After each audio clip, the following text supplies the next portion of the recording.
Via dei Tesori Mantova 2021, il quarto anno che questa grande manifestazione nata in Sicilia arriva nella nostra città.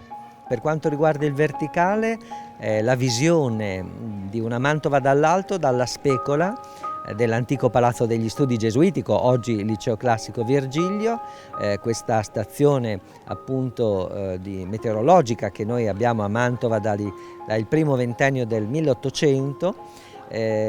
L'altra visita particolarmente affascinante è quella del pronao della Basilica Concattedrale di Sant'Andrea, attraverso la quale si raggiunge la sommità della vetta appunto di questo luogo così importante e prestigioso che è di fatto il biglietto da visita della Basilica Concattedrale, cioè il pronao che si affaccia sulla piazza e che ha qualche rimando probabilmente con le situazioni pandemiche che colpivano il nostro paese in passato.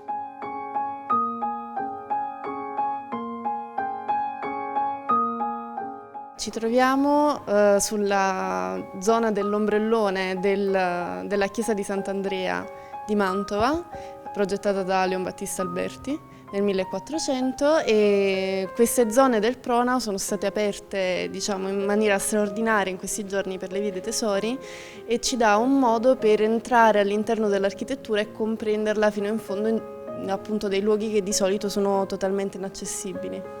Siamo in un punto molto particolare che di solito si vede solo dal basso, mentre oggi avete l'onore di vederlo da un punto privilegiato, punto di ostensione dei sacri vasi che servivano per poter sconfiggere le pestilenze grazie al loro potere salvifico, e siamo sotto l'ombrellone che ha una funzione di filtro di luce ed è uno dei tanti giochi di luce che a Leon Battista Alberti piaceva tanto creare nei suoi edifici.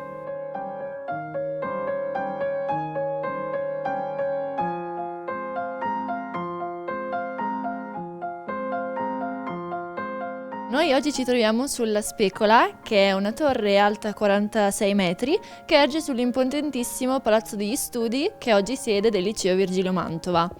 Ha la denominazione di Specola perché nei documenti si diceva che c'era la possibilità di studiarvi la volta celeste per mezzo di strumenti ottici. Dunque si tratta anche di una sede ricca di scienze e di storia. Infatti ci sono conservati tutti i documenti relativi a queste misurazioni meteorologiche a partire dal 1838. Fino ad allora sono state effettuate solamente 2 interruzioni dell'attività, una nel 1888 breve e l'altra durante la Seconda Guerra Mondiale.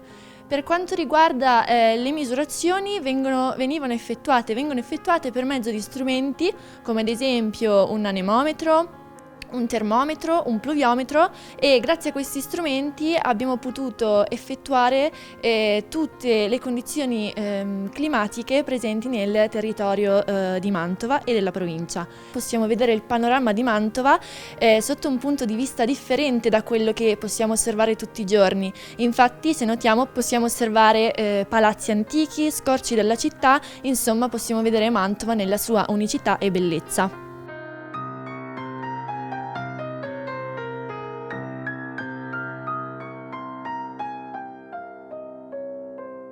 Qui ci troviamo nell'impianto idrovoro di Valsecchi, il quale venne costruito a partire dal 1929 e finito nel 1932. Questo impianto si sviluppa su 3 piani, quello inferiore, quello di mezzo e quello superiore. In quello inferiore sono presenti le 2 pompe centrifughe che al giorno d'oggi sono operanti e sostituiscono le pompe a chiocciola che si trovano sul piano di mezzo. Per quanto riguarda il piano superiore, lì possiamo trovare i pannelli generali per quanto riguarda le misurazioni, i comandi e tutto ciò che riguarda l'impianto.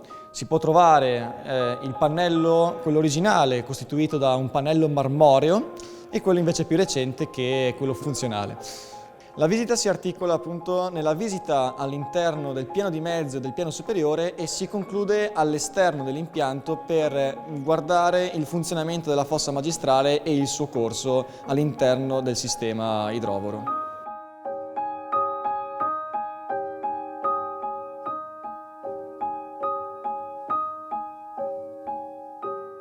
Un altro luogo molto affascinante è la chiesa di San Cristoforo, edificio che si trova esattamente sul percorso cosiddetto del Principe, cioè fra Palazzo Ducale e Palazzo Te, molto vicino alla Casa del Mantegna, fra via Giulio Romano e via Acerbi.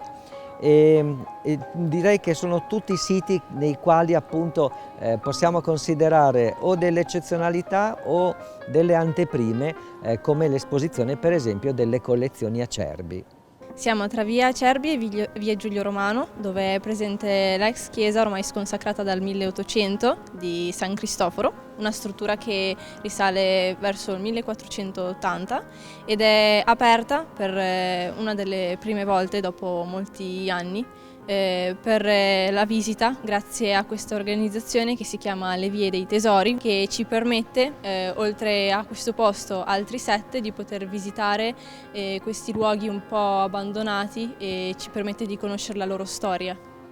L'interno è diviso nelle 3 navate, una centrale e una laterale. Nelle navate laterali sono presenti 4 cappelle, ognuna dedicata a un santo o comunque a un elemento religioso. Nella parte del fondo della chiesa è presente il coro, unica parte ancora attualmente affrescata e mantenuta in maniera abbastanza dignitosa. Nel 1800, con la dominazione francese, fu depredato del suo altare, così anche come tutto il resto della chiesa fu spogliata dei suoi quadri e dei suoi marmi. Sappiamo che all'interno della chiesa si trovava un'opera di Giulio Romano, attribuita probabilmente a lui, non si sa, non se ne trovano tracce, ma essa si trovava all'altezza dell'altare, alta 2 metri e larga 1,50 m, ed essa raffigurava il santo San Cristoforo, che da qui prende il nome la chiesa oggi.